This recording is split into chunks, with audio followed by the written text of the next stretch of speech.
في شهر تنزل الملائكة والروح فيها بإذن ربهم من كل أمر سلام هي حتى مطلع الفجر. صدق الله المولانا العظيم.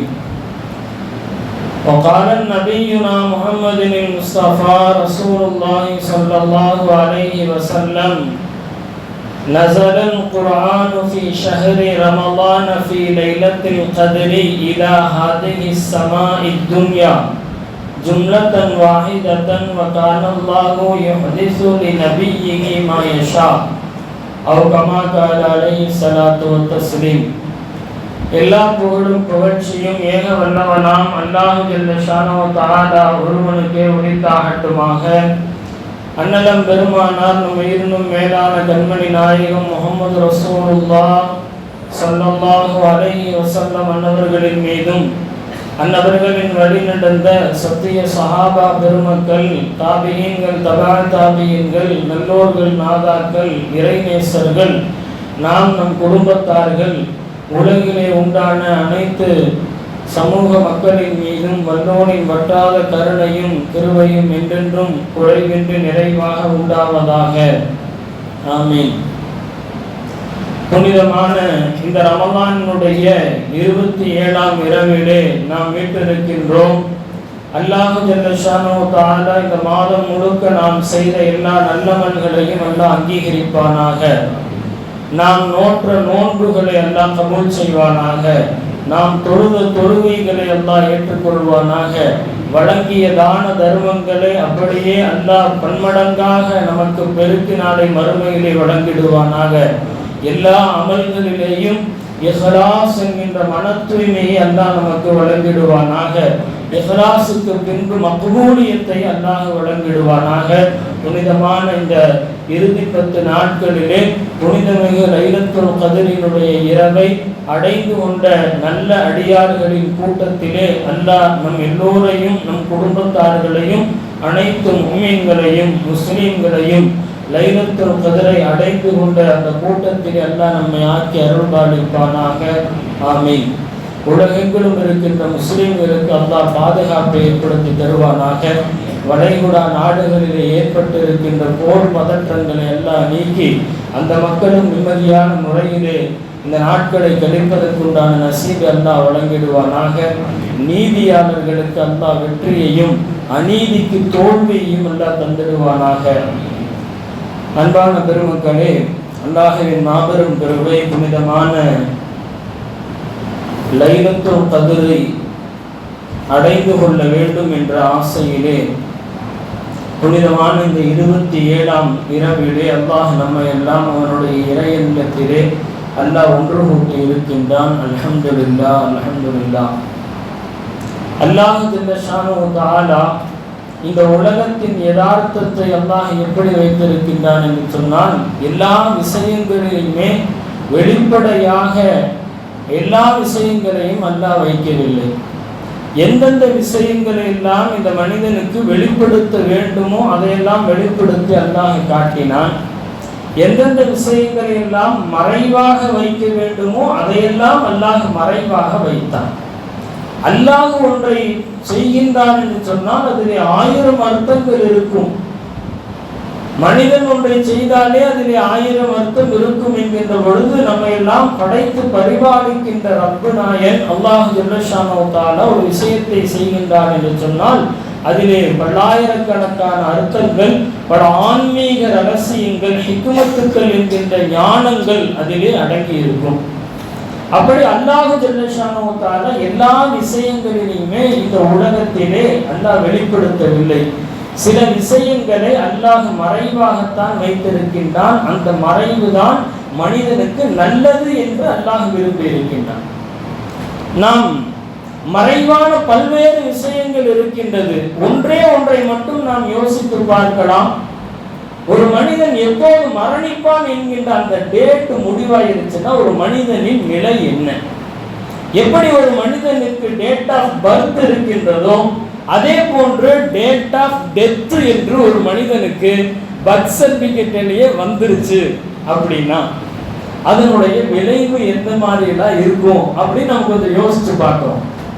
சில பேர் என்ன செய்வாங்க, காலம் ஃபுல்லா ஆட்டம் போட்டுட்டு டேட் ஆஃப் டெத்துக்கு 1 மாசத்துக்கு முன்னாடி எல்லா பாவத்தையும் எல்லாம் மன்னிச்சிடலாம், நான் ஏத்திக்காப்லயே இருந்துடுறேன், நான் குர்ஆன் ஓதிட்டே இருந்துடுறேன், என்னுடைய சொத்துக்களை எல்லாம் சதக்கா செஞ்சிடறேன். 1 மாசத்துக்கு முன்னாடி என்ன செய்வாங்க? இந்த மாதிரிலாம் நடக்கும் யதார்த்தமாக இருக்கின்ற விஷயம். அப்படி எல்லாம் டேட் ஆஃப் டெத்தை கொடுத்துட்டான் அப்படின்னா காலம் ஃபுல்லா பாவம் செஞ்சுட்டு 1 மாசத்துக்கு முன்னாடி அடியான் அல்லாஹ்ட்ட சஜ்தால மாசம் ஃபுல்லா சஜ்தால கிடந்துருவான், எந்திரிக்கவே மாட்டான். மலக்குள் மௌத் வந்து எழுப்பினாலும் எந்திரிக்க மாட்டான். இந்த மாதிரி இருக்கு. இன்னும் சில நபர்களுடைய நிலை எப்படி ஆகும் அப்படின்னு நம்ம கொஞ்சம் யோசிச்சு பார்க்கணும். டேட் ஆஃப் டெத்து தெரிஞ்சிருச்சு அப்படின்னா என்னவாகும் அப்படின்னு பார்க்கணும். இறுதி நேரத்தில் என்னென்னலாம் செய்யணுமோ அதெல்லாம் செஞ்சிருவாங்க. இறுதி நேரத்துல சில நல்ல விஷயங்கள், சொத்து பகிர்வுகள், வியாபார கொடுக்கல் வாங்கல், இந்த மாதிரி நல்ல விஷயங்களும் சிலது இருக்குது. எதையெல்லாம் எப்படி பண்ணி வைக்கணுமோ அதை இன்னும் இன்றைக்கும் கூட சில நல்ல மனிதர்கள் இருக்கிறாங்க. அவங்களுக்கு தங்களுடைய அந்த இறுதி அந்த நிமிடங்கள் தெரிஞ்சிடும். அவங்க என்ன பண்ணுவாங்கன்னா, ஒரு 10 நாளைக்கு முன்னாடி தன்னுடைய குழந்தைகளை கூப்பிட்டு எல்லாம் சொத்தெல்லாம் பங்கிட்டு வியாபார கணக்கு வழக்கெல்லாம் முடிச்சுட்டு அவங்களுக்கு தெரிஞ்சு உணர்வு என்று சில விஷயங்கள் இருக்கின்றன. இந்த மாதிரி விஷயங்களும் நடக்கும். ஒருத்தருக்கு நம்ம பேசிட்டு இருந்தோம், அவர்கிட்ட இதே சப்ஜெக்ட் பேசிட்டு இருந்தோம். அவங்க சொன்னாரு, அதுக்கு அப்படி மட்டும் எல்லாம் வச்சிருந்தானா பழி வாங்க வேண்டியவங்களாம் பழி வாங்கிட்டு என்ன செய்வான் மனிதன், நான் செத்து போறேன், என்னை யார் தண்டிக்க முடியும் அப்படின்னு சொல்லி மனுஷன் இருந்துருவான். அல்லாஹ் வந்து இதுல எவ்வளவு ரகசியங்களை வச்சிருக்கான். மவுத் என்கின்ற ஒரு விஷயம், அந்த டேட்டு முடிவாயிருச்சு அப்படின்னா, தெரிஞ்சிருந்தது அப்படின்னா அதுக்கு எவ்வளவு சிக்கல்கள் இருக்கின்றது என்பதை நாம் பார்க்கின்றோம். இப்படி அல்லாஹ் ஒரு விஷயத்தை, எல்லா விஷயங்களையும் வெளிப்படுத்தி வைக்கவில்லை, எல்லா விஷயங்களையும் மறைமுகமாகவும் வைக்கவில்லை. சில விஷயங்கள் தேவைக்கு எது தெரியணுமோ அதை தெரிஞ்சுக்கோங்க, எது தெரியாம இருக்கணுமோ அது தெரியாம இருக்கிறது தான் நல்லது என்பதுதான் அல்லாஹ்வினுடைய ஏற்பாடு. அதிலே ஒன்று லைலத்துல் கத்ரினுடைய இரவு எப்போது என்பது மறைக்கப்பட்டிருக்கின்றது. பல்வேறு உலமாக்கள் பல விஷயங்களை நமக்கு சொல்லித் தருவார்கள். லைலத்துல் கத்ர் எப்போது என்பதாக சில உலமாக்கள் சொல்லுவார்கள், ரமலான் 30 நாட்கள்லையும் ஏதாவது ஒரு நாள்ல இருக்குது. 30 நாள் அமல் செய்யுங்க, 30 நாள்ல ஏதாவது ஒரு நாள் லைலத்துல் கத்ர் இருக்குது. நபி ஸல்லல்லாஹு அலைஹி வஸல்லம் அவர்கள் சஹாபாக்களுக்கு மத்தியிலே வெளிப்பட்டு வந்தார்கள். முதல் 10 நாட்களிலே நான் லைலத்துல் கத்ரை தேடினேன், கிடைக்கவில்லை. 2வது 10 தேடினேன், 3வது 10 லைலத்துல் கத்ரை தேடி நான் இருக்கின்றேன் என்று பெருமானார் ஸல்லல்லாஹு அலைஹி வஸல்லம் அவர்கள் 30 நாட்களும் லைலத்துல் கத்ரை தேடி இருக்கின்றார்கள் என்ற செய்திகளை நாம் ஹதீஸுகளிலே நாம் பார்க்கின்றோம். இன்னும் சில அறிவிப்புகளிலே ஹதீஸுகளினுடைய அடிப்படையிலே ரமலானினுடைய இறுதி 10 நாட்களில் ஏதாவது ஒரு நாள், 1 மாசம் அமல் செய்ய முடியலையா, சரி ஒரு 10 நாளாவது லைலத்துல் கத்ரை தேடிக்கொள்ளுங்கள் என்று அல்லாஹ் ஜல்லஷானு தஆலா நபி ஸல்லல்லாஹு அலைஹி வஸல்லம் அவர்களின் மூலமாக இறுதி 10 நாட்களில் நீங்கள் லைலத்துல் கத்ரை தேடிக் கொள்ளுங்கள் என்றும் ஹதீஸுகளிலே இருக்கின்றது. இன்னும் சில ஹதீஸுகளிலே உங்களுக்கு இறுதி 10 உங்களுக்கு சிரமமா இருக்கு, அல்லாஹ் எவ்வளவு லேச இந்த சமுதாயத்துக்கு ஆக்கி வைத்திருக்கின்றான். அந்த இறுதி 10 நாட்களும் முடியவில்லையா, ஒற்றைப்படை இரவுகளிலாவது லைலத்துல் கத்ரை தேடிக்கொள்ளுங்கள், அதிலாவது அமல் செய்து லைலத்துல் கத்ரை அடைந்து கொள்ள வேண்டும் என்ற ஆர்வத்திலே இருங்கள் என்று ஹதீஸுகளிலே நாம் பார்க்கின்றோம். இன்னும் சில சஹாபாக்கள் உறுதிப்பட சொல்லுவார்கள், தாபியீன்கள் உறுதிப்பட சொல்லுவார்கள், தங்களுடைய வாழ்க்கையில் அனுபவித்து ரமலானினுடைய 27வது இரவு தான் நாங்கள் சத்தியமிட்டு சொல்லுகின்றோம், இதில் தான் லைலத்துல் கத்ர் இருக்கின்றது என்று சொன்ன சஹாபாக்களும் இருக்கின்றார்கள். ஹஜ்ரத் உபய் இப்னு கஅப் ரலியல்லாஹு தஆலா என்ற அல்லாஹ் ரசூல் ஸல்லல்லாஹு அலைஹி வஸல்லம் அவர்களினுடைய ஒரு தோழர்களில் மிக முக்கியமானவர் உபய் இப்னு கஅப் ரலியல்லாஹு தஆலா அவர்கள் சத்தியம் இடுகின்றார்கள் 27 தான் லைலத்துல் கத்ர் என்பதாக. எனவேதான் பல்வேறு சஹாபாக்களும் தாபீன்களும் இந்த 27வது இரவை இன்னமும் சிறப்பித்து கூறியிருப்பதனால் தான் நாம் 27லே ஒரு ஒன்று கூடி இந்த நாளை கண்ணியப்படுத்துகின்றோம். நாம் இந்த நாள் மாத்திரமல்லாமல் இறுதி நாள்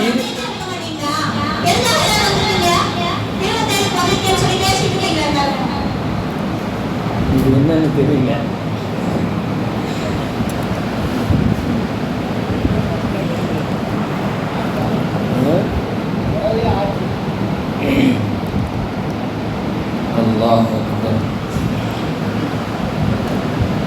அப்படி சில சஹாபாக்களினுடைய சத்தியம் செய்து அவர்கள் சொல்லுகின்ற விஷயங்கள் 27 தான் லைலத்துல் கத்ர் என்பதாக. எனவே நாம் இந்த 27வது நாளை சிறப்பிக்கின்றோம். ஆனால் இது மாத்திரம் போதாது. 27ஐ சிறப்புப்படுத்தினாலும் கடைசி 10 நாட்கள் முழுக்க நாம் லைலத்துல் கத்ரை தேடுவது அவசியம். மிக குறிப்பாக ஒற்றைப்படை இரவுகளிலே மிக அதிகமாக லைலத்துல் கத்ரை தேடி வணக்க வழிபாடுகளிலே ஈடுபட வேண்டும் என்பதுதான் இமாம்களின் கருத்து. ஆனால் சஹாபாக்களினுடைய இந்த கூற்றுக்கு இணங்க இந்த 27 எல்லோரும் ஒன்று கூடி அந்த விஷயங்களை நாம் கடைபிடித்துக் கொண்டிருக்கின்றோம். உபை இப்னு கஅப் ரலியல்லாஹு தஆலா சத்தியமிட்டார்கள். யார் உபை இப்னு கஅப்? யார் அவர்கள்? நபிகள் பெருமானார் ஸல்லல்லாஹு அலைஹி வஸல்லம் அன்னவர்கள் உபை இப்னு கஅப் ரலியல்லாஹு தஆலா அவர்களை அழைத்து சொன்னார்கள், உபை இப்னு கஅப் அவர்களே, சூரத்துல் பையினாவை ஓதுங்கள். நீங்கள் ஓதி நான் கேட்க வேண்டும் என்பது யாருடைய உத்தரவு தெரியுமா? அல்லாஹ்வினுடைய உத்தரவு என்று பெருமானார் ஸல்லல்லாஹு அலைஹி வஸல்லம் சொன்னார்கள். அல்லாஹ் கட்டளையிட்டான் நபி ஸல்லல்லாஹு அலைஹி வஸல்லம் அவர்களுக்கு, நீங்கள் உபை இப்னு கஅபை கூப்பிட்டு சூரத்துல் பையினாவை ஓதச் சொல்லி நபியே நீங்கள் கேளுங்கள். அவர் சிறந்த காரி, நல்ல முறையிலே குர்ஆனை ஓதக்கூடியவர், அவர் ஓத நீங்கள் கேளுங்கள் என்று அல்லாஹ் கட்டளையிட்டான். நபி ஸல்லல்லாஹு அலைஹி வஸல்லம் அவர்கள் உபை இப்னு கஅப் ரலியல்லாஹு அவர்களை அழைத்து இந்த செய்தியை சொன்ன பொழுது உபை இப்னு கஅப் ரலியல்லாஹு அவர்கள் புருவங்கள் எல்லாம் மேலிட கேட்டார்கள். அல்லாஹு சமஆனி, அல்லாஹ் என்னை ஓதச் சொன்னான் என்று சொல்லி வியந்து பெருமானார் ஸல்லல்லாஹு அலைஹி வஸல்லம் அவர்களுக்கு அதை அந்த சூராவை ஓதி காட்டினார்கள் என்று நாம் வரலாறுகளிலே பார்க்கின்றோம். அப்படிப்பட்ட உபை இப்னு கஅப் ரலியல்லாஹு அவர்கள் தான் இந்த அவர்களும் ஒருவர் இந்த 27ஆம் இரவை லைலத்துல் கத்ர் என்பதாக சொல்லி இருக்கின்றார்கள். எனவே தான் இந்த லைலத்துல் கத்ரை சிறப்புப்படுத்துகின்றோம். அல்லாஹ் ஒட்டுமொத்த பெரும்பான்மையான முஸ்லிம்களுடைய இந்த எண்ணத்திற்கேற்ப இன்றைய இரவையே லைலத்துல் கத்ர் இரவாக அல்லாஹ் ஆக்கி தருவானாக. அன்பான பெருமக்களே, அல்லாஹ் ஜல்ல ஷானஹு தஆலா இப்படி பல்வேறு விஷயங்களை மறைவாக வைத்திருக்கின்றான். அதிலே பல்வேறு நலவுகள் இருக்கின்றது. திருக்குர்ஆனிலே அல்லாஹ் சொல்லுகின்றான், 5 விஷயம் யாருக்குமே தெரியாது. முழுமையான அதனுடைய விளக்கம் அல்லாஹ்வுக்கு மாத்திரமே இருக்கின்றது என்று அல்லாஹ் சொல்லுகின்றான். 5 விஷயம், அதை பற்றி மனிதன் என்னதான் கருத்து கூறினாலும் கூட அதனுடைய முழுமையான ஞானம் என்பது அல்லாஹ்வின் புறத்தில் தான் இருக்கின்றது. அந்த 5 விஷயங்களை அல்லாஹ் மறைத்து வைத்திருக்கின்றான் என்று சூரத்துல் லுக்மானினுடைய கடைசி வசனம் சொல்லுகின்றது. இன்னல்லாஹ இன்தஹு இல்முஸ் ஸாஅ, மறுமை நாள் எப்போது ஏற்படும் என்பது அல்லாஹ்வுக்கு மட்டும்தான் தெரியும். இந்த உலகம் ஒரு நாள் அழியும், மறுமை நாள் என்பது ஏற்படும். அந்த மறுமை நாளிலே என்னவெல்லாம் நடக்கும்? நபிகள் பெருமானார் ஸல்லல்லாஹு அலைஹி வஸல்லம் அவர்கள் நிறைய செய்திகளை சொன்னார்கள். மறுமை நாளுக்குண்டான அடையாளங்களையும் சொன்னார்கள். மறுமை நாள் ஏற்படுகின்ற அந்த நாள் எப்படிப்பட்டதாக இருக்கும் என்பதையும் சொன்னார்கள். நிறைய சஹாபாக்கள் கேட்பார்கள் அடிக்கடி பெருமானார் ஸல்லல்லாஹு அலைஹி வஸல்லம் அவர்களிடத்திலே, யா ரசூலல்லாஹ் மத்த ஸாஅ, கியாமத் நாள் எப்போது ஏற்படும் என்று கேட்பார்கள். ஒவ்வொருவருக்கும் ஒவ்வொரு விதமான பதிலை பெருமானார் ஸல்லல்லாஹு அலைஹி வஸல்லம் அவர்கள் சொன்னார்கள். சில பேர் கேட்கின்ற பொழுது அதனுடைய அடையாளங்களை சொன்னார்கள். சில பேர் கேட்கின்ற பொழுது அந்த நாளில் என்னவெல்லாம் நடக்கும் என்பதை சொன்னார்கள். சில பேர் கேட்கின்ற பொழுது அது அல்லாஹ்வின் புறத்தில் இருக்கின்றது என்று சொன்னார்கள். இன்னும் சில பேர் கேட்கின்ற பொழுது அதுக்காக நீ என்னப்பா தயாரித்து வச்சிருக்கிற, நீ அதை பத்தி கேட்கிற இல்ல, எப்ப கியாமத் நாள் வரும் அப்படின்னு அதுக்காக என்ன தயாரித்து வைத்திருக்கின்றாய் என்றும் பெருமானார் ஸல்லல்லாஹு அலைஹி வஸல்லம் அவர்கள் கேட்டிருக்கின்றார்கள். கியாமத்தினுடைய அடையாளங்களாக பல்வேறு ஹதீஸ்களிலே நிறைய செய்திகள் வருகின்றது. அது மாத்திரம் ஒரு தலைப்பிலே பேசப்பட வேண்டிய ஒரு விஷயம். கியாமத்து நாளினுடைய அடையாளங்கள் என்னென்ன? ஆண்கள் பெண்களை போன்று ஆடை அணிவார்கள், பெண்கள் ஆண்களை போன்று ஆடை அணிவார்கள், விபச்சாரம் அதிகமாகிவிடும், அதே போன்று மது போன்ற விஷயங்கள் அதிகமாகிவிடும். பள்ளிவாசல்கள் எல்லாம் மிக உயரமாக கட்டப்பட்டு இருக்கும், அலங்காரங்களாக இருக்கும், மிகப்பெரிய பில்டிங்குகள் அதிகமாக கட்டப்பட்டு இருக்கும். ஒரு ஹதீஸிலே இப்படியே வருகின்றது, எப்படி தெரியுமா? அதாவது இவர்களெல்லாம் பில்டிங் கட்டுவார்களா என்று மனித அறிவு யோசிக்குமே. அப்படிப்பட்டவர்கள் எல்லாம் பெருமானார் ஸல்லல்லாஹு அலைஹி வஸல்லம் சொல்வார்கள், காலில் செருப்பணியாதவர்கள் எல்லாம், காலில் செருப்பணியாதவர்கள் எல்லாம், ஆடை கிழிந்தவர்கள் எல்லாம் மிகப்பெரிய பில்டிங்குகளை கட்டுகின்ற அந்த அளவுக்கு பொருளாதாரம் அவர்களிடத்தில் எல்லாம் வந்துவிடும். அப்பொழுது கியாமத் நாளை எதிர்பாருங்கள் என்று பெருமானார் ஸல்லல்லாஹு அலைஹி வஸல்லம் அவர்கள் சொன்னார். நிறைய தகவல்கள் இருக்கின்றது. கியாமத்தினுடைய அடையாளங்கள் என்னென்னலாம், கியாமத்தினுடைய சின்ன அடையாளங்கள் என்ன, பெரிய அடையாளங்கள் என்ன, அதையும் பெருமானார் ஸல்லல்லாஹு அலைஹி வஸல்லம் சொன்னார்கள். பெரிய அடையாளங்கள் என்னென்ன? நம்முடைய சூரியன் மாற்று திசையிலே உதிக்கும். மேற்கிலே இப்போது மறைந்து கொண்டிருக்கின்றது, மேற்கிலிருந்து உதிக்கும் சூரியன். தஜ்ஜாலினுடைய வருகை ஏற்படும். அதே போன்று ஹஜரத் ஈசா அலைஹிஸ்ஸலாம் அவர்களை அல்லாஹ் வானலோகத்திலே உயர்த்தி வைத்திருக்கின்றான். அவர்கள் இறங்கி வருவார்கள். அவர்கள் வந்துதான் தஜ்ஜாலை கொல்லுவார்கள். இமாம் மஹ்தி அலைஹிஸ்ஸலாம் அவர்கள் வந்து இஸ்லாமிய ஒட்டுமொத்த சாம்ராஜ்யத்திற்கும் அமீராக அவர்கள் இருப்பார்கள். இதுவெல்லாம் மிகப்பெரிய அடையாளங்கள். ஒரு மிகப்பெரிய நெருப்பு, ஒரு மிகப்பெரிய நெருப்பு இந்த உலகத்திலே ஏற்படும் என்று பெருமானார் ஸல்லல்லாஹு அலைஹி வஸல்லம் சொன்னார்கள். ஒரு மிகப்பெரிய விலங்கு, டைனோசரை போன்ற ஒரு விலங்கு வெளிப்பட்டு ஒரு மனிதர்களை எல்லாம் கொல்லும். இதெல்லாம் நாயகம் ஸல்லல்லாஹு அலைஹி வஸல்லம் அன்னவர்கள் கியாமத்தினுடைய பெரும் அடையாளங்களாக சுட்டிக்காட்டினார்.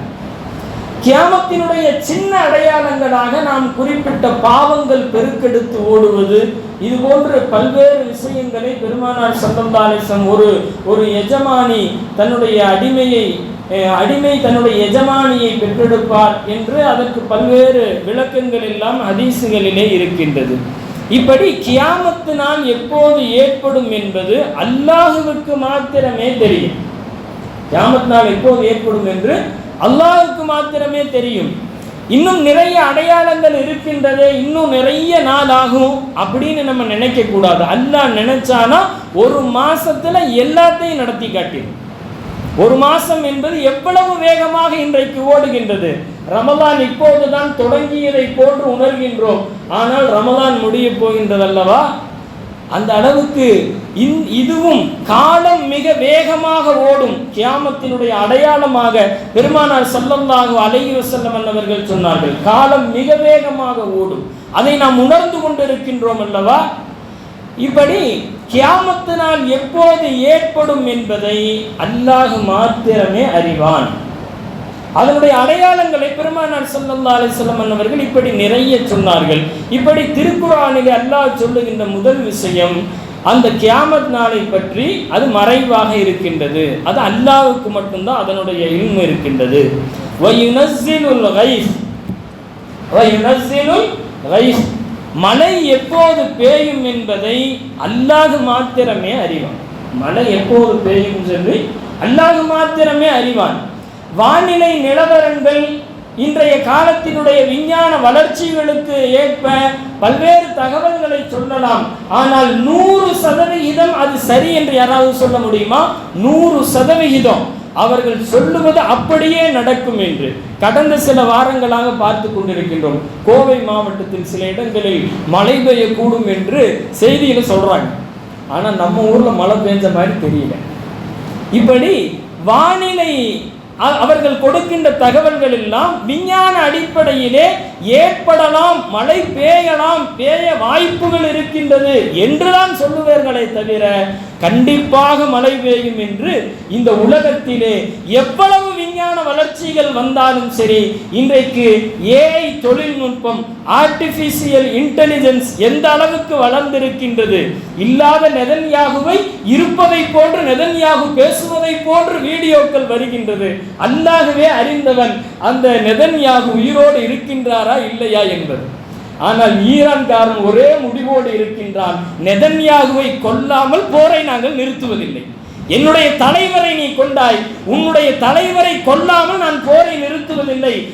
ஈரானினுடைய தலைவர் சொல்லுகின்றார், 10 ஆண்டுகள் போர் புரிவதற்குண்டான ஆயுதங்கள் எங்களிடத்திலே இருக்கின்றது. 10 ஆண்டுகள் போர் புரிவதற்குண்டான ஆயுதம், அமெரிக்காவை எதிர்த்து போர் செய்வதற்குண்டான ஆயுதத்தை நாங்கள் வைத்திருக்கின்றோம். இவ்வளவு நாட்களாக நாங்கள் இறக்கிய ஆயுதங்கள் எல்லாம் பழைய ஸ்டாக்கை இறக்கி விட்டோம். அவன் சொல்றான், பழைய ஸ்டாக் இறக்கி விட்டுருக்கோம், இனி புதுசு இனிமேல் தான் இருக்குது அப்படின்னு ஈரானினுடைய இப்போது பொறுப்பேற்றிருக்கின்ற அந்த தலைவர் கூறுகின்றார். இப்படி அன்பான பெருமக்களே, மழை எப்போது பெய்யும் என்பதை அல்லாஹ் மாத்திரமே அறிவான். ஏதோ அவர்கள் விஞ்ஞான வளர்ச்சிக்கு தோதுவாக இப்போது வரும் அப்போது வரும் என்று சொல்லலாமே தவிர, அல்லாஹ்வை தவிர உலகத்திலே யாரும் மழை பெய்யும் பெய்யாது என்று சொல்ல முடியும். உலமாக்கள் இன்னமும் இதிலே மார்க்க சட்டங்களை சில விஷயங்களை சொல்லுவார்கள். மேகமூட்டமாக இருக்கின்றது, எனவே மழை பெய்ந்து விடும் என்று ஒரு முஃமின் சொல்லக்கூடாது. ஒரு முஃமின் என்ன சொல்லக்கூடாதுங்க? மேகமூட்டமா இருக்குது, கண்டிப்பா மழை பெய்யும் அப்படின்னு ஒரு முஃமின் சொல்லக்கூடாது. அல்லாஹ் நாடினால் மழை பெய்யும் என்றுதான் சொல்ல வேண்டும். அல்லாஹ் நாடினால் மழை, மேகமூட்டம் இருக்கின்றது, எத்தனையோ மேகமூட்டம் இருந்த நாட்களிலே மழை இல்லாமல் போயிருக்கின்றது அல்லவா? எனவே ஒரு முஃமினினுடைய வார்த்தை எப்படி இருக்க வேண்டும் என்று சொன்னால், அல்லாஹ் மேகமூட்டம் இருந்தாலும் கூட, மேகம் கருத்து வந்தாலும் கூட, அல்லாஹ் நாடினால் இன்றைக்கு மழை பெய்யும் என்றுதான் ஒரு முஃமினினுடைய சொல் இருக்க வேண்டும் என்பதை உலமாக்கள் நமக்கு விளக்கி தருவார்கள். இப்படி இரண்டாவது விஷயம், யுனஸ்ஸிலுல் கைஸ், மழை எப்போது இறக்கப்படும் என்பதை அல்லாஹ் மாத்திரமே அறிந்தவன்.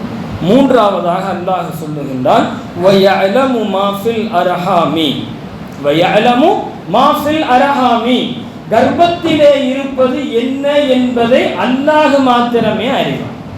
ஒரு பெண்ணினுடைய கர்ப்பத்திலே என்ன இருக்கின்றது, ஆண் குழந்தையா பெண் குழந்தையா, அது என்னவாகும் என்கின்ற முழு ஞானம் அல்லாஹ்விடத்தில் தான் இருக்கின்றது. இன்றைக்கு மருத்துவர்கள் இன்றைக்கு ஸ்கேனிங் மூலமாக அறிந்து கொள்ளுகின்றார்கள் என்பதையெல்லாம் நாம் பார்க்கின்றோம். ஆனால் அந்த ஸ்கேனும் கூட, நீங்கள் மருத்துவர்களிடத்திலே பேசினால் தெரியும், அந்த ஸ்கேனும் கூட அவர்கள் 100% அதை உறுதியாக சொல்ல முடியாது, இது ஆண் குழந்தை தான் என்று. சில சிம்டம்ஸை வைத்து, சில காட்சிகளை வைத்து அவர்களில் ஆண் குழந்தை என்று முடிவெடுப்பார்கள், பெண் குழந்தை என்று முடிவெடுப்பார்களே தவிர, முழுமையாக 100% இது ஆண் பெண் என்று வெளியில் வந்த பிறகுதான் தெரியும். எனவேதான் அல்லாஹ் திருக்குர்ஆனினுடைய வார்த்தை எவ்வளவு சத்தியமானது என்பதை நாம் உணர்ந்திருக்கின்றோம். திருக்குர்ஆனுடைய வார்த்தை பொய்யாகாது. அல்லாஹ் திருக்குர்ஆனை ஆரம்பிக்கின்ற பொழுதே லா ரைப ஃபீஹி, இதிலே எவ்வித சந்தேகமும் இல்லை என்பதாகத்தான் திருக்குர்ஆனை ஆரம்பிக்கின்றான். எனவே இறைவனின் வாக்கு என்றைக்குமே பொய்யாகாது. வயஅலமு மா ஃபில் அர்ஹாம், கர்ப்பத்திலே இருப்பது ஆனா பெண்ணா என்று யாருக்கும் தெரியாது, அல்லாஹ் மாத்திரமே அறிவான். அதை நாம் மறைத்து வைத்திருக்கின்றோம் என்று அல்லாஹ்வினுடைய இந்த வசனம் நமக்கு சுட்டி காட்டுகின்றது. அது வெளிப்படுத்தப்பட்டிருந்தால் என்ன நடந்திருக்கும்? ஒரு பெண் கர்ப்பம் தரித்த உடனே இது ஆண் இது பெண் என்பதாக வயிற்றில் இருப்பதை அறிந்திருந்தால் இந்த சமுதாயம் எப்படி அதை பார்த்திருக்கும்? கொஞ்சம் யோசித்து பாருங்கள். இன்றைக்கும் கூட பெண் குழந்தை என்று சொன்னால் முகமெல்லாம் கருத்து விடுகின்ற சமுதாயமாக இன்றைக்கு உலகம் இருக்கின்றதா இல்லையா? அன்றைய அரபுலக மக்கள், அரபுலகத்திலே அரபு தீபகற்பம் மடையர்களாக வாழ்ந்த மக்கள், அல்லாஹ் திருக்குர்ஆனிலே சொல்லுவான், அந்த மடையர்களிடத்திலே, அந்த மக்களிடத்திலே பெண் குழந்தை என்று சுப செய்தி சொல்லப்பட்டால் அவர்களுடைய முகமெல்லாம் வாடி விடுகின்றது. அவர்களுக்கு ஏதோ துக்கம் கவலை ஏற்பட்டதை போன்று அந்த மக்களுக்கு ஆய்விடுவதை போன்று அவர்களுடைய முகம் இருக்கின்றது என்று அன்றைய அரபுலக மக்களினுடைய நிலையை குறித்து அல்லாஹ் திருக்குர்ஆனிலே சொல்லுகின்றான். அன்றைய அரபுலகத்திலே ஒருவனுக்கு பெண் குழந்தை பிறந்து விட்டால் ஊரை விட்டு வெளியே போய் ஒதுங்கி விடுவானாம். யாராவது நம்மை பார்த்தால் கேவலமாக பார்ப்பார்கள் என்று. எவ்வளவு ஒரு அநீதியான காலத்திலே இந்த அரபுலகம் இருந்திருக்கின்றது. அதை மாற்றி கொண்டு வந்தவர்கள் நபிகள் பெருமானார் ஸல்லல்லாஹு அலைஹி வஸல்லம் என்ற உன்னதமான தலைவர்கள் தான் அந்த சிந்தனையை மாற்றி கொண்டு வந்தார்கள். எந்த அளவுக்கு பெண்களுக்கு இழிவையும், எந்த அளவுக்கு பெண்களை அடிமைகளாகவும் போதைப் பொருளாகவும் பார்க்கப்பட்டு வந்த அந்த அரபுலகத்திலே நபிகள் பெருமானார் ஸல்லல்லாஹு அலைஹி வஸல்லம் அவர்களுடைய போதனைகள் எந்த அளவுக்கு அந்த மக்களை மகான்களாக மாற்றியது. எந்த சஹாபாக்கள், எந்த மக்கள் இது போன்ற விஷயங்களிலே ஈடுபட்டிருந்தார்களோ, நபி ஸல்லல்லாஹு அலைஹி வஸல்லம் அன்னவர்களுடைய வருகைக்கு பின்னால், அவர்களுடைய போதனைகளுக்கு பின்னால் எந்த மக்கள் பெண் குழந்தையை வெறுத்து ஒதுக்கினார்களோ, அதே மக்கள் எங்களுக்கு 2 பெண் குழந்தைகள் இருக்க வேண்டுமே, 4 பெண் குழந்தைகள் இருக்க வேண்டுமே என்று அவர்களுடைய நாவுகளை சொல்ல வைத்தார்கள் நபிகள் கோமான் ஸல்லல்லாஹு அலைஹி வஸல்லம் அவர்கள். பெருமானார் ஸல்லல்லாஹு அலைஹி வஸல்லம் அவர்கள் இதை சொல்வதற்கு, இந்த விஷயத்தை, இந்த புரட்சியை ஏற்படுத்துவதற்கு மிகப்பெரிய செயல் திட்டங்களை எல்லாம் தீட்டவில்லை, அறிவித்தார்கள். பெருமானார் ஸல்லல்லாஹு அலைஹி வஸல்லம் அவர்கள், பெண்களுக்கு இந்த அரபுலகத்திலே தொடர்ந்து அநீதிகள் ஏற்பட்டு கொண்டே இருக்கின்றது. ஒரு பெண் எந்த நிலையிலேயும் அவர் தாக்கப்படக்கூடாது, எல்லா நிலையிலேயும் பெண் பாதுகாக்கப்பட வேண்டும். நபி ஸல்லல்லாஹு அலைஹி வஸல்லம் சொன்னார்கள், யார் 2 பெண் குழந்தைகளை பெற்றெடுத்து நல்ல முறையிலே அந்த பெண் பிள்ளைகளை வளர்த்து நல்ல முறையிலே திருமணம் முடித்து கொடுக்கின்றார்களோ, அவர்கள் சுவனம் செல்வதற்கு நான் பொறுப்பெடுக்கின்றேன் என்று பெருமானார் ஸல்லல்லாஹு அலைஹி வஸல்லம் சுப செய்தி சொன்னார்கள். பெண் குழந்தை பெற்றவர்கள் சுவனவாசி என்று அறிவித்தார்கள். எல்லா மக்களும் பெண் குழந்தையை வேண்டாம் என்று வெறுத்து ஒதுக்கிய அந்த மக்கள் எங்களுக்கு பெண் குழந்தை வேண்டும் என சொல்ல வைத்தார்கள். நபியினுடைய ஒரே ஒரு சொல் அந்த சமுதாயம் ஏற்றுக்கொண்டது. காரணம் என்ன தெரியுமா? பெருமானார் ஸல்லல்லாஹு அலைஹி வஸல்லம் அவர்கள் ஒரு சொல்லை சொன்னால் அது மார்க்கமாக ஆகிவிடும். நாயகம் ஸல்லல்லாஹு அலைஹி வஸல்லம் ஒரு சொல்லை சொன்னால் அது மார்க்கமாக ஆகிவிடும். எனவேதான் நாயகம் ஸல்லல்லாஹு அலைஹி வஸல்லம் அவர்கள் பெண்களை குறித்து நிறைய செய்திகளை சொன்னார்கள். இத்தகுல்லாஹ ஃபின்னிஸா, பெண்களுடைய விஷயத்திலே நீங்கள் அஞ்சிக் கொள்ளுங்கள் என்று ஆண்களுக்கு ஹஜ்ஜத்துல் விதாவினுடைய அந்த மிகப்பெரிய ஒரு உரையிலே ஒரு உரை, இத்தகுல்லாஹ ஃபின்னிஸா, பெண்களுடைய விஷயத்திலே அஞ்சிக் கொள்ளுங்கள். அவள் உங்களுடைய மகளாக இருந்தாலும் சரி, உங்களுடைய மனைவியாக இருந்தாலும் சரி, ஹைருக்கும் ஹைருக்கும் லி அஹ்லிஹி வ அன ஹைருக்கும் லி அஹ்லி, உங்களிலே சிறந்தவர் யார் தெரியுமா? உங்களில் சிறந்தவர் யார் தெரியுமா? நீங்கள் பல்வேறு பொறுப்புகளிலே சமுதாயத்திலே இருப்பதல்ல, மக்களுக்கு மத்தியிலே பெயர் எடுப்பதல்ல, உங்களுடைய வீட்டுக்குள்ளே உங்களுடைய மனைவி உங்களை நல்லவன் என்பதாக சொல்ல வேண்டும். நீங்க வெளியில எவ்வளவு வேணுமானாலும் இருக்கலாம், வீட்டுக்குள் நீங்கள் எப்படி இருக்கின்றீர்கள் என்பதை பொறுத்துதான் ஒருவன் நல்லவன் என்பதை பெருமானார் ஸல்லல்லாஹு அலைஹி வஸல்லம் அன்னவர்கள் நமக்கு அறிவிக்கின்றார்கள். சில பேர்லாம் இருப்பாங்கல்ல, வீட்டுக்குள்ள வந்தா மிலிட்டரி மேன் மாதிரி இருக்கக்கூடிய ஆள்கள் எல்லாம் இருக்கின்றாங்க சமுதாயத்தில்.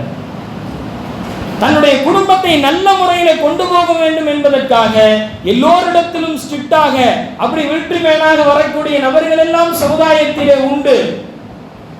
வெளியில 4 பேருக்கு அடி வாங்குவாரு, அது வேற விஷயம். வீட்டுக்குள்ள அவர் மிகப்பெரிய ஆளாக காட்டிக்கொள்வார். மனைவி இடத்திலே தாட்பூட் என்பதாக வீட்டுக்குள்ளே இல்லை. பெருமானார் ஸல்லல்லாஹு அலைஹி வஸல்லம் சொல்லுகின்றார்கள், உன் மனைவி இடத்தில் நீ நல்லவன் என்று பெயர் எடுத்தால்தான் நீ சமுதாயத்திலே நல்லவன். உன்னுடைய வீட்டில் உனக்கு கெட்ட பெயர் எடுத்து நீ சமுதாயத்தில் எவ்வளவு நல்ல பெயர் எடுத்திருந்தாலும் சரி, அது அல்லாஹ்விடத்தில் அங்கீகரிக்கப்படாது. ஒரு பெண் மனைவியாக இருக்கின்ற பொழுது இன்றைக்கு எவ்வளவு பெண்கள் கணவனால் துன்புறுத்தப்படுகின்றார்கள். சொல்லாத பல்வேறு அவதூறுகள், பல்வேறு திட்டுகள் இன்றைக்கு பெண்கள் அடிமை பொருளாக இன்ற அளவுக்கும் நம்முடைய சமுதாயத்திலேயும் பார்க்கப்பட்டு வருகின்றார்கள். இந்த நிலைகள் மாற வேண்டும். அன்பானவர்களே, அல்லாஹ் ஜல்லஷானு தஆலா ஒரு அற்புதமான வழிகாட்டியாக நபிகள் பெருமானார் ஸல்லல்லாஹு அலைஹி வஸல்லம் அவர்களை நமக்கு தந்திருக்கின்றார். பெருமானார் ஸல்லல்லாஹு அலைஹி வஸல்லம் அவர்கள் ஒரு குழந்தை, 2 குழந்தையை பெற்றெடுத்தவர்கள், பெண் குழந்தை சுவனவாசி. நீ உன்னுடைய மனைவி இடத்தில் நல்லவனா, அப்போதுதான் நீ நல்லவன். அடுத்ததாக ஒரு பெண் தாயாகின்றால் மகன்களால் துன்புறுத்தப்படக்கூடாது. மகன்களுக்கு சொன்னார்கள், அல் ஜன்னத்து தஹ்த அக்தாமில் உம்மஹாத், உன்னுடைய தாயின் பாதத்துக்கு கீழே சுவனம் இருக்கின்றது.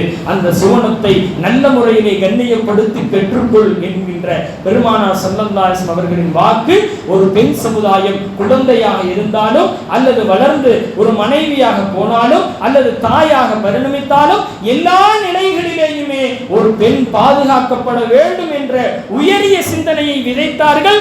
இந்த உலகத்திற்கே தலைவரான கண்மணி நாயகம் முஹம்மது ரசூலுல்லாஹி ஸல்லல்லாஹு அலைஹி வஸல்லம் அவர்கள் அப்படி வயஅலமு மா ஃபில் அர்ஹாம், வயிற்றிலே ஒரு பெண்ணின் வயிற்றிலே உள்ளது ஆணா பெண்ணா என்கின்ற அறிவதை அல்லாஹ் தன் புறத்திலே வைத்திருக்கின்றான்.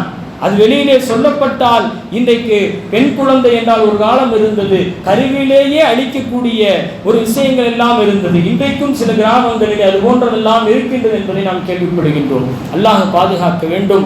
அடுத்ததாக அல்லாஹ் சொல்லுகின்றான், நான்காவதாக, வமா தத்ரி நஃப்சும் மாதா தக்ஸிபு கதா. வமா தத்ரி நஃப்சும் மாதா தக்ஸிபு கதா. ஒரு உயிர், ஒரு மனிதன் நாளை என்ன சம்பாதிப்பான் என்பது அல்லாஹ்வுக்கு தான் தெரியும்.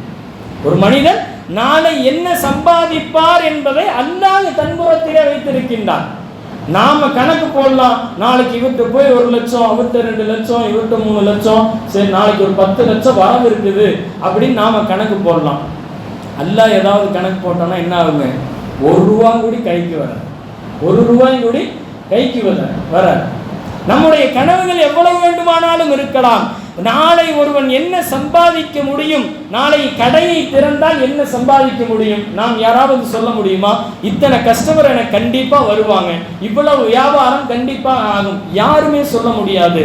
அல்லாஹுதான் ரிஸ்கினுடைய பொறுப்பை அல்லாஹ் தன் கைவசத்திலே வைத்திருக்கின்றான். யாருக்கு எவ்வளவு கொடுக்க வேண்டும் என்பது, ஒவ்வொரு நாளும் யாருக்கு எவ்வளவு என்ன கொடுக்க வேண்டும் என்கின்ற அந்த ஞானத்தை அல்லாஹ் தன் புறத்திலே வைத்திருக்கின்றான். அன்பானவர்களே, அடுத்ததாக அல்லாஹ் சொல்றான், வமா தத்ரி நஃப்சும் பி ஐயி அர்தின் தமூத். ஒரு ஆன்மா எந்த இடத்திலே மரணிக்கும் என்பது அல்லாஹ்வுக்கு மட்டும்தான் தெரியும். ஒரு ஆன்மா எந்த இடத்திலே ஒரு மனிதனுடைய ரூஹ் போகும் என்பது அல்லாஹ்வுக்கு மாத்திரம்தான் தெரியும். நாம் எல்லாம் முடிவு பண்ண முடியாது, நான் இங்கே தான் மௌத்தாவேன் அப்படின்னு நாம் எல்லாம் முடிவு பண்ண முடியாது. அல்லாஹ் எங்கே நாடி இருக்கின்றானோ அங்கேதான் ஒரு மனிதனுடைய ரூஹ் போகும்.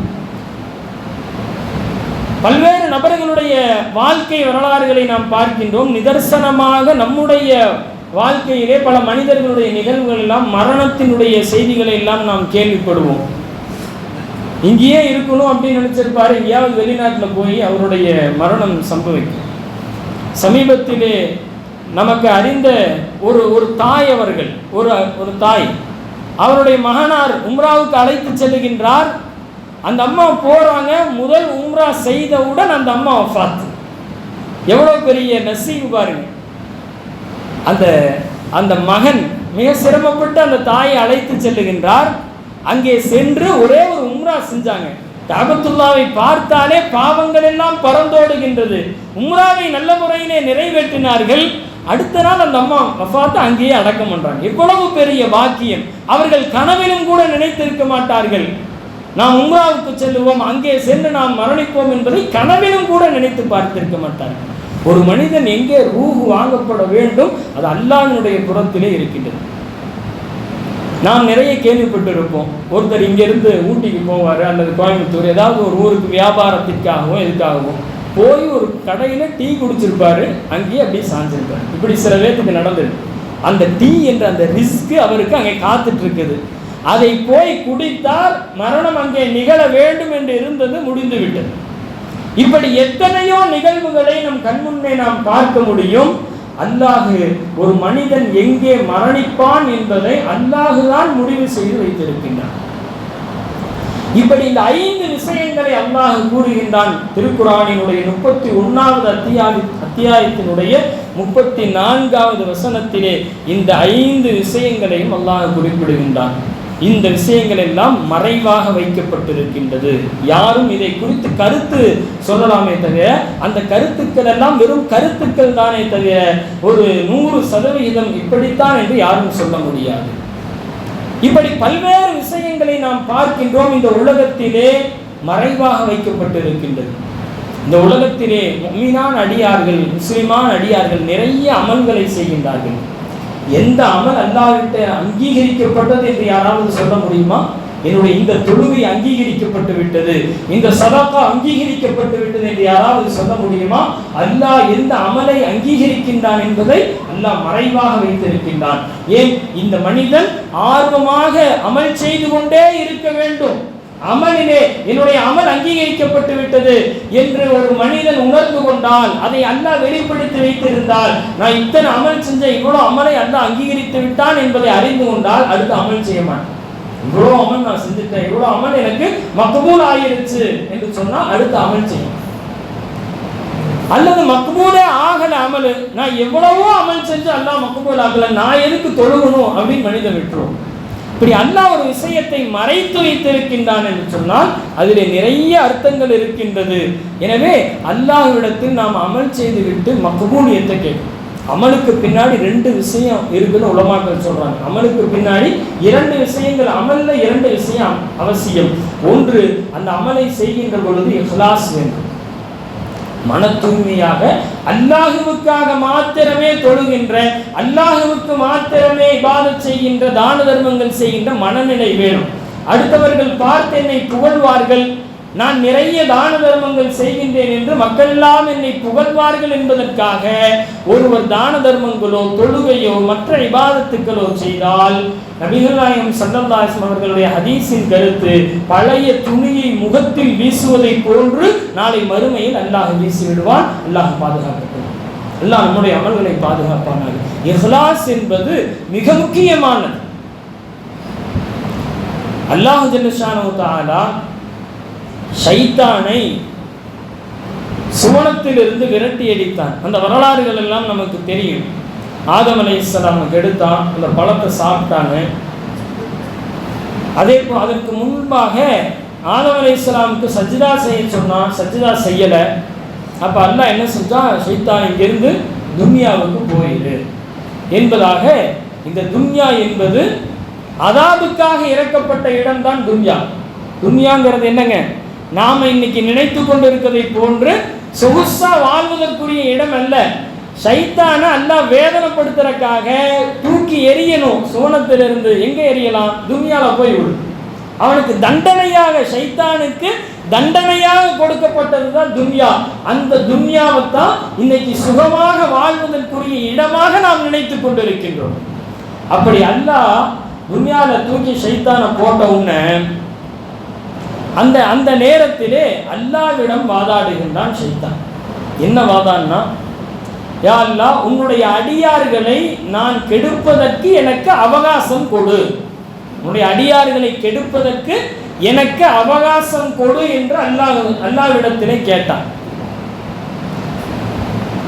அல்லாஹ் ஜல்ல ஷானஹு தஆலா அந்த அவகாசத்தை கொடுத்தான். அல்லாஹ், நீ மனிதர்களை முடிஞ்சா வழி எடுத்துக்கோ அப்படின்ட்டு. முடிஞ்சா மனிதர்களை வழிகெடுத்துக்கோ, கியாமத் நாள் வரைக்கும் உனக்கு அவகாசம். உலமாக்கள் எழுதுவார்கள் இன்னொரு விஷயம், இதுல அல்லாஹ் ஏன் அவகாசம் கொடுக்கணும்? மனிதர்களை வழிகெடுப்பதற்கு ஷைத்தானுக்கு அல்லாஹ் ஏன் அவகாசம் கொடுக்கணும்? இந்த உலகத்திலே முதலாக கேட்கப்பட்ட துவா என்ன தெரியுங்களா? ஷைத்தான் கேட்ட துவா தான். அதுவரை யாரும் துவா கேட்கல. முதல் துவா அல்லாஹ்ட்ட யார் கேட்டாங்க? ஷைத்தான் கேட்டான். என்னன்னு, எனக்கு கியாமத் நாள் வரை அவகாசம் கொடு, மனிதர்களை வழிகெடுக்கணும். எனவே முதல் துவாவாக இருப்பதால் அல்லாஹ் அதை அங்கீகரிச்சுட்டான் அப்படின்னு எழுதுறான். முதல் துவா ஷைத்தான் கேட்டது இந்த உலகத்தில். அல்லாஹ் அனுமதித்தான். அப்போது ஷைத்தான் சொன்ன ஒரே ஒரு வார்த்தையை தான் நாம் இப்போது கவனிக்க கடமைப்பட்டிருக்கின்றோம். ஷைத்தான் அல்லாஹ்ட்ட சொன்னான், நான் உன்னுடைய அடியார்கள் எல்லாரையும் நான் வழிகெடுத்துருவேன், ஒருத்தரை மட்டும் தவற அப்படின்னா. அந்த ஷைத்தான் சொன்னா, ஒருத்தரை தவிர எல்லாத்தையும் நான் வழிகெடுக்க முடியும். அந்த ஒருவர் யார்? திருக்குர்ஆன் சொல்லுகின்றது, முஹ்லிஸீன், யார் இஹ்லாஸோடு அமல் செய்கின்றார்களோ, மன தூய்மையோடு அல்லாஹ்வுக்காக என்று அமல் செய்கின்றார்களோ அவர்களை என்னால் வழிகெடுக்க முடியாது என்று ஷைத்தானே ஒப்புக்கொண்டு விட்டார். இஹ்லாஸுக்கு எவ்வளவு பவர் என்பதை நாம் நினைத்து பார்க்க வேண்டும். அடுத்தவர்களுக்காக தொழுது விடக்கூடாது. அடுத்தவர்கள் பார்க்க சதகாக்கள் மற்ற விஷயங்கள் நம்முடைய உள்ளத்திலே பெருமை வராமல் பார்த்து கொள்ள வேண்டும். அல்லாஹ் தௌஃபீக் செய்வானாக. இப்படி அல்லாஹ்விடத்தில் வருகின்ற பொழுது, இந்த மனிதனை கெடுக்க வருகின்ற பொழுது ஷைத்தான் சொன்ன வார்த்தை, முஹ்லிஸீன்களை என்னால் வழிகெடுக்க முடியாது என்று அவன் சொல்லி வந்தான். இப்படி அமல்கள் அங்கீகரிக்கப்படுவது, எந்த அமல் எப்போது அங்கீகரிக்கப்படும் என்பதை இந்த உலகத்தில் யாருமே சொல்ல முடியாது. அது அல்லாஹ் தன்புறத்தில் வைத்திருக்கின்றான். எனவே அமல் செய்கின்ற பொழுது 2 விஷயம் வேணும். ஒன்று இஹ்லாஸ் வேணும், இன்னொன்று மக்பூலியத்தை அல்லாஹ்ட்ட கேட்கணும். அமல் செஞ்ச பின்னாடி மக்பூலியத்தை கேட்கணும். யா அல்லாஹ், என்னுடைய அமலை அங்கீகரிப்பாயாக. ரப்பனா தக்கப்பல் மின்னா, ஹஜ்ரத் இப்ராஹிம் அலைஹிஸ்ஸலாம் அவர்களும் இஸ்மாயில் அலைஹிஸ்ஸலாம் அவர்களும் காபத்துல்லாவை கட்டிய பின்பு அல்லாஹ்ட்ட கேட்டாங்க, ரப்பனா தகப்பல் மின்னா இன்னக அன்த ஸமீஉல் அலீம். யா அல்லாஹ், நீ காபத்துல்லாவை கட்ட சொன்ன, நாங்க கட்டிட்டோம், இந்த அமலை எங்களிடமிருந்து ஏற்றுக்கொள்வாயாக என்று ஒரு நபி கேட்டாங்க. எப்படிப்பட்ட நபி? தன்னுடைய வாழ்க்கையும் தன்னுடைய வணக்கத்தையும் தன்னுடைய குடும்பத்தை அனைத்தையுமே அல்லாஹ்வுக்காக அர்ப்பணித்த நபி. அமல் செஞ்சுட்டு அல்லாஹ்ட்ட துஆ செஞ்சாங்க, யா அல்லாஹ், இதை அங்கீகரித்துக்கோ அப்படின்னு. இதை வெறுமனே தூக்கி வீசி விடாத இந்த அமலை. எனவே அமல்களிலே 2 விஷயம் முக்கியம். ஒன்று இஹ்லாஸ், மன தூய்மை வேண்டும், அல்லாஹ்வுக்காக மாத்திரம் செய்யணும். இன்னொன்று மக்பூலியத், அல்லாஹ் என்னுடைய அமலை அங்கீகரிக்கணுமே அப்படின்னு ஆதரவு வைக்கணும். அல்லாஹ்ட்ட கெஞ்சணும், யா அல்லாஹ் என்னுடைய அமலை வீணாக்கி விடாதே, அதை மக்பூலியத்தாக்கி கூட அல்லாஹ் அப்படின்னு சொல்லி கெஞ்சணும். நாம் செய்கின்ற எந்த அமல் அல்லாஹ்ட்ட மக்பூலாகும் நமக்கு தெரியாது. ஒரு சின்ன அமல் அல்லாஹ் அங்கீகரித்து சோழத்துக்கு தாக்கி விடணும். எவ்வளவோ பெரிய அமல் செய்வாங்க, ஆனால் அது அவர்களுக்கு பயனளிக்காமல் போய்விடலாம். அல்லாஹ் நம்ம எல்லாம் பாதுகாக்க வேண்டும். எனவே தான் நபி ஸல்லல்லாஹு அலைஹி வஸல்லம் அவங்க சொன்னாங்க, ரோட்டில் கிடக்கிற ஒரு கல் நடு ரோட்டில் கிடக்குது, நீங்கள் நின்று அதை எடுத்து ஓரமாக போட்டு போனால் அந்த ஒரு செயல், நம்ம சாதாரணமாக நினைக்கிறோம்ல, ஒரு கல்லை தூக்கி ரோட்டில் போடுறதா, அந்த ஒரு செயல் அல்லாஹ்வுக்கு பிடித்து போய்விட்டால் அது நாம் சுவனத்திற்கு போவதற்கு காரணமாக ஆகிறது. நபி ஸல்லல்லாஹு அலைஹி வஸல்லம் சொல்லுவாங்க ஹதீஸ்களில், நாம் இந்த வரலாறுகளை நிறைய கேட்டிருப்போம். ஒரு விபச்சாரி, காலமெல்லாம் விபச்சாரத்திலே இருந்த ஒரு பெண்மணி தாகித்த ஒரு நாய்க்கு தண்ணீர் கொடுத்தாங்க.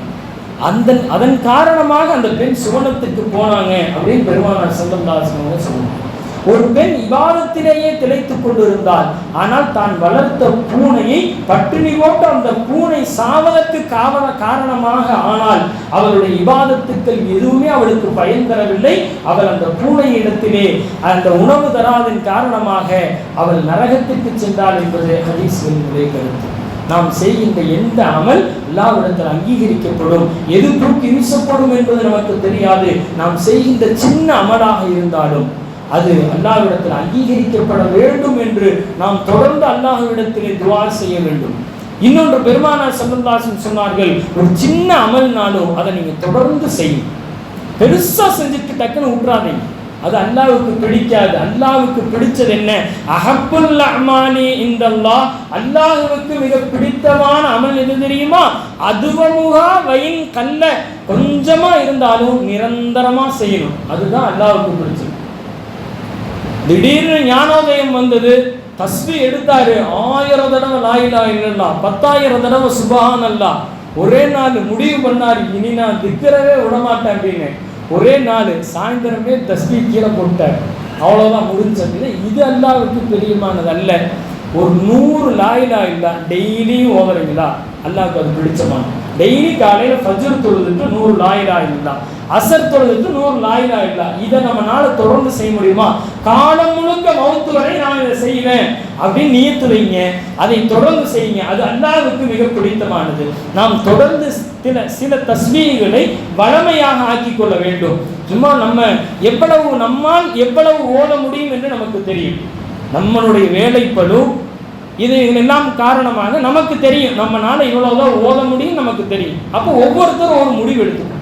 காலை மாலை தஸ்பீகள் மிக உயர்ந்தவை. காலையில் ஃபஜ்ர் தொழுத பின்பு 100 முறை லா இலாஹ இல்லல்லாஹ், 100 முறை அஸ்தக்ஃபிருல்லாஹ், 100 முறை ஸலவாத், அல்லாஹும்ம ஸல்லி அலா முஹம்மதின் அல்லாஹும்ம ஸல்லி அலைஹி வஸல்லம், அல்லது நமக்கு தெரிந்த ஸலவாத். இன்னும் நிறைய திக்ர்கள் இருக்கின்றது. சுப்ஹானல்லாஹி வ பிஹம்திஹி சுப்ஹானல்லாஹில் அலீம். நம்மளால எவ்வளோ திக்ரு சொல்ல முடியும்? லா இலாஹ இல்லல்லாஹ், அஸ்தக்ஃபிருல்லாஹ், ஸலவாத் தான் நம்மளால தினமும் ஓத முடியும். அதுக்கடுத்து ஓதுறதுக்கு டைம் இல்லை, இருக்காது. அப்படின்னா அந்த 3ஐயும் வளமையாக செய்யணும். தினமும் ஃபஜ்ருக்கு பின்னாடியும் அதே போன்று அசருக்கு பின்பும் வளமையாக செய்யணும். இல்லை என்னால் 200 தடவை ஓத முடியும், 200 தடவை லா இலாஹ இல்லல்லாஹ், 200 தடவை அஸ்தக்ஃபிருல்லாஹ், 200 தடவை ஸலவாத் காலையிலையும் ஓத முடியும், சாயந்தரமும் ஓத முடியும். எனக்கு வேறு வேலைகள் இல்லை, நான் ஃப்ரீயாக தான் இருக்கிறேன் அப்படின்னா நம்ம எவ்வளோ முடியுமோ அவ்வளோ அதிகப்படுத்திக்கொள்ளும். இதனுடைய பரக்கத்தை நாம் வாழ்க்கையில் நாம் காண்போம். இந்த லா இலாஹ இல்லல்லாஹ்வுடைய பரக்கத்தை, ஸலவாத்தினுடைய பரக்கத்தை, இஸ்திக்ஃபாரினுடைய பரக்கத்தை நம்முடைய வாழ்க்கையிலே நாம் காண்போம். எனவே அன்பான பெருமக்களே, நம்ம கொஞ்சம் அமல் செஞ்சாலும் அது நிரந்தரமாக மௌத்து வரை செய்யணும். அல்லாஹ் நம்ம எல்லோருக்கும் தௌஃபீக் செய்வானாக. இப்படி நம்முடைய எந்த அமல் அல்லாஹ்ட்ட அங்கீகரிக்கும் அப்படின்னு தெரியாது. நம்ம லா இலாஹ இல்லல்லாஹ் சாதாரணமாக நினைக்கக்கூடாது. பெருமானார் ஸல்லல்லாஹு அலைஹி வஸல்லம் சொன்னாங்க, அஃலலுல் கௌலி லா இலாஹ இல்லல்லாஹ். இந்த உலகத்திலேயே ஒரு சொல், சிறந்த சொல் இருக்கும் என்று சொன்னால், சிறந்த திக்ர் இருக்கும் என்று சொன்னால் அது லா இலாஹ இல்லல்லாஹ் தான். ஏன்னா எல்லா நபிமார்கள் மாறினார்கள், ஆனால் கலிமா ஒன்று தான். ஈசா அலைஹிஸ்ஸலாம் ஆகட்டும், மூசா அலைஹிஸ்ஸலாம் ஆகட்டும், இப்ராஹிம் அலைஹிஸ்ஸலாம் ஆகட்டும், எல்லாருக்கும் லா இலாஹ இல்லல்லாஹ் தான். பின்னாடி நபியினுடைய பெயர் தான் மாறியது. எனவே இந்த லா இலாஹ இல்லல்லாஹ்வை நான் யார் தொடர்ந்து ஓதுகின்றார்களோ அவர்களுடைய மரண நேரத்திலே அந்த கலிமா நாவில வரும். அல்லாஹ் நம்ம எல்லோருக்கும் தௌஃபீக் செய்வானாக. யார் தொடர்ந்து லா இலாஹ இல்லல்லாஹ் ஓதிட்டு இருக்கிறாங்களோ அவங்களுடைய மரண நேரத்திலேயே அது நாவில வந்துடும். ஏனென்றால் மனித இயல்பு என்ன தெரியுமா, நாம் எதை அதிகமாக சொல்லிகிட்டே இருக்கிறோமோ நம்ம தூங்கும்போது அதை வளருவோமா. ஒருத்தர் பாட்டு பாடிட்டே இருக்கிறான், ஒரு பையன் சினிமா பாட்டு பாடிட்டே இருக்கிறான், தூக்கத்துலையும் பாடுறான் அப்படின்னு அவங்க அத்தா கம்ப்ளைண்ட் பண்ணுறாங்க. தூக்கத்துலையும் பாடுறான். நம்ம நாவு சொல்லிகிட்டே இருக்குதோ அது நம்முடைய நாவு பழகிடும். நம்ம தூக்கத்தில் இருந்தாலும் அந்த விஷயம் நாவில் வந்துடும். மௌத்தா போகிற நேரத்திலையும் நாவில் வந்துடும். அல்லாஹ் பாதுகாக்கணும். நல்ல வார்த்தைகளை நம்ம நாவுகளில் சொல்லிகிட்டே இருக்கணும். அது அல்லாஹ் நமக்கு கலிமாவுக்கு உண்டான நசீபை அல்லாஹ் காரணமாக ஆக்குவோம். இப்படி எந்த அமல் அல்லாஹ்வுக்கு அங்கீகரிக்கப்படும் நமக்கு தெரியாது. இமாம் கஸ்ஸாலி ரஹ்மத்துல்லாஹி அலைஹி அவங்களுக்கு வரலாற்றிலே அவர்களுக்கு பெயரே கல்விக்கடல் இமாம் கஸ்ஸாலி என்றுதான் அவர்களை அழைப்பார்கள். கல்விக்கடல் இமாம் கஸ்ஸாலி அவ்வளவு மிகப்பெரிய மார்க்க மேதை. தன்னுடைய வயதை மீறி பல புத்தகங்களை எழுதியிருக்கின்றார்கள். வாழ்ந்தது ஒரு 50 வயசு அந்த மாதிரி தான் வாழ்ந்தாங்க. ஆனால் அவங்க புத்தகங்கள் இஸ்லாமிய ஞானங்களையும் கல்விகளையும் எழுதி வைத்தது அவங்க பிறந்தப்ப எழுத ஆரம்பித்து மௌத்தாரப்ப எழுதி முடிச்சா எவ்வளோ இருக்குமோ அதை விட அதிகமாக அவர்களுடைய வாழ்க்கையில் அல்லாஹ் பரக்கத் செஞ்ச நேரத்தில் அவ்வளவு மிகப்பெரிய உயர்வான கல்விக்கடல் இமாம் கஸ்ஸாலி ரஹ்மத்துல்லாஹி அலைஹி அவர்கள் மிகப்பெரிய எப்போதுமே மார்க்க விஷயத்தை எழுதி கொண்டே இருப்பார்கள், விளக்கங்கள். இன்றைக்கும் கூட ஞானங்கள் என்கின்ற பல்வேறு விஷயங்கள் இமாம் கஸ்ஸாலி ரஹ்மத்துல்லாஹி அவர்களுடைய புத்தகங்களிலிருந்து தான் பல்வேறு ஞானங்கள் பெறப்படுகின்றன. அவர்களுடைய வஃபாத்துக்கு பின்னால் அவர்களை ஒருவர் கனவிலே காண்கின்றார். ஒரு காலம் இருந்துச்சு, சஹாபாக்களுடைய காலமும் அதற்கு பின்னால் தாபீன்களுடைய காலமும் இருந்தது. எப்படி தெரியுமா, ஒரு மரணத்தை விட்டால் ஒரு 2-3 நாள்ல தன்னுடைய குடும்பத்தார்களுடைய கனவுல வந்துருவாங்க. வந்து தான் எப்படி இருக்கின்றேன் என்ற நிலையையும் காட்டி கொடுத்து விட்டு செல்வார்கள். நான் நல்லா இருக்கிறேன் என்பதை சில அறிகுறிகளால் காட்டி செல்லுவான். அல்லது நான் வேதனைப்பட்டு கொண்டிருக்கின்றேன், எனக்கு ஏதாவது ஓதி அனுப்பி வையுங்கள், எனக்கு ஏதாவது என் பெயரிலே தான தர்மங்கள் வழங்குங்கள், நான் கபரிலே வேதனை செய்யப்படுகின்றேன் என்பதையும் அறிவித்து கொடுத்து விடுவார்கள். அப்படிப்பட்ட ஒரு காலம் இருந்தது. இன்றைக்கு அப்படி யாரும் கனவில் வருவதை போன்று தெரிவதில்லை. அப்படி வந்தால் என்ன ஆகும் என்பதையும் நாம் கொஞ்சம் யோசிக்கின்றோம். இன்றைக்கு கனவுல வந்தா என்ன சொல்லுவாங்க? அப்படி இமாம் கஸ்ஸாலி ரஹ்மத்துல்லாஹி அலைஹி அவர்கள் தங்களுடைய உறவினர்கள் ஒருவருடைய கனவில வர்றாங்க. இங்க கவனி, ஒரு உறவினருடைய கனவுல வர்றாங்க. கல்விக்கடல் இமாம் கஸ்ஸாலி நிறைய புக்கம் எழுதியிருக்கிறாங்க.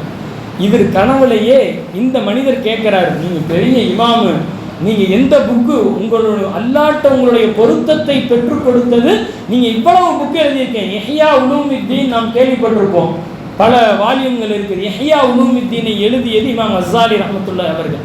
உங்களுடைய எந்த புத்தகத்தை எழுதியதால் நீங்கள் அல்லாஹ்விடத்தில் மக்பூலியத்தை பெற்றீர்கள், அல்லாஹ்விடத்தில் எந்த பொருத்தத்தை பெற்று நீங்கள் கபரிலே வெற்றி பெற்றீர்கள் என்று அந்த மனிதர் இமாம் கஸ்ஸாலி ரஹ்மத்துல்லாஹி அவர்களிடத்திலே கேட்ட பொழுது இமாம் கஸ்ஸாலி ரஹ்மத்துல்லாஹி அவர்கள் கனவிலே அவருக்கு சொன்ன பதில் என்ன தெரியுமா?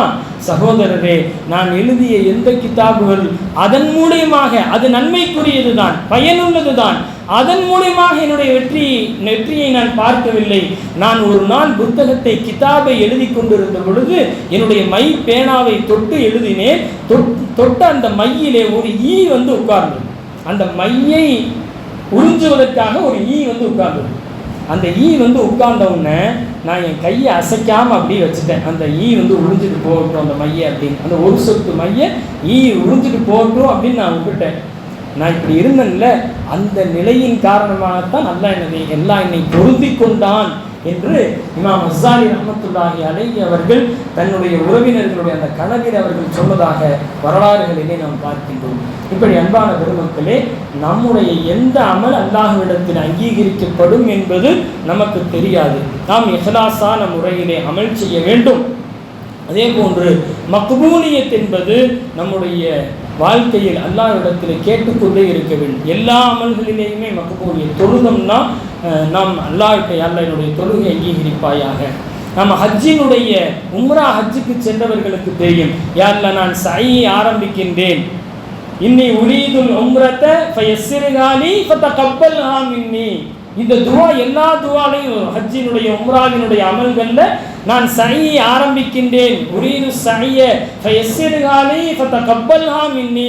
இந்த சஐயை எனக்கு லேசாக்கு, இந்த சஐயை என்னிடமிருந்து அங்கீகரிப்பாயாக என்று. இப்படி ஒவ்வொரு அமல்களிலேயுமே மக்பூலியத் என்பது ரொம்ப மிக முக்கியமானது. அல்லாஹ்விடத்தில் அந்த மக்பூலியத் இல்லை என்று சொன்னால் எவ்வளவு அமல் இருந்தாலும் நாளை தூக்கி வீசப்படும். அல்லாஹ் பாதுகாக்க வேண்டும்.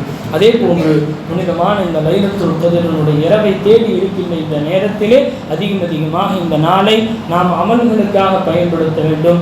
அதிகமாக மீதம் இருக்கின்ற நேரங்களை துஆவிலே, தஸ்பீஹ் நஃபில் போன்ற தொழுகைகளிலே, நம்முடைய வாழ்க்கையிலே கலாவான தொழுகைகளை நாம் மீட்டுவதிலே, குர்ஆன் ஓதுவதிலே, மிக குறிப்பாக துஆ கேட்பதிலே, துஆவுக்குரிய நாள் இந்த லைலத்துல் கத்ரினுடைய நாள். அத்துஆ முஃபுல் இபாதா. பெருமானார் ஸல்லல்லாஹு அலைஹி வஸல்லம் சொன்னார்கள், துஆ என்பது வணக்கங்களின் ஒரு சாரம்சம் துஆ தான். துஆவை அதிகமாக கேளுங்கள் என்று சொன்னார்கள். அப்படிப்பட்ட உன்னதமான இந்த இரவிலே நாம் இருக்கின்றோம். வல்லோன் அல்லாஹ் ஜல்ல ஷானஹு தஆலா இந்த நாம் ஒன்று கூடி இருக்கின்ற இந்த ஒன்று கூடுதலை அல்லாஹ் மக்பூலானதாக நமக்கு ஆக்கி தருவானாக. நாளை மறுமையிலே நம்முடைய வெற்றிக்கு இந்த ஒன்று கூடுதலை அல்லாஹ் காரணமாக்கி அருள் புரிவானாக. கேட்கப்பட்ட விஷயங்களை நம்முடைய வாழ்க்கையிலே கடைபிடிப்பதற்கும் வருங்காலங்களிலே அதை செயலாற்றுவதற்கும் அல்லாஹ் நசீபாக்கி தருவானாக. நம்முடைய இந்த நாட்டிலே நாம் கேட்கின்ற எல்லா துஆக்களையும் அல்லாஹ் மக்பூலானதாக ஆக்கி நம்முடைய வாழ்க்கையிலே ஈருலகங்களிலேயும் நற்பாக்கியங்களை அல்லாஹ் நமக்கு வழங்கிடுவானாக. வாஹிர் தஅவானா அல்ஹம்துலில்லாஹி ரப்பில் ஆலமீன். அஸ்ஸலாமு அலைக்கும் வரஹ்மத்துல்லாஹி வபரகாத்துஹு.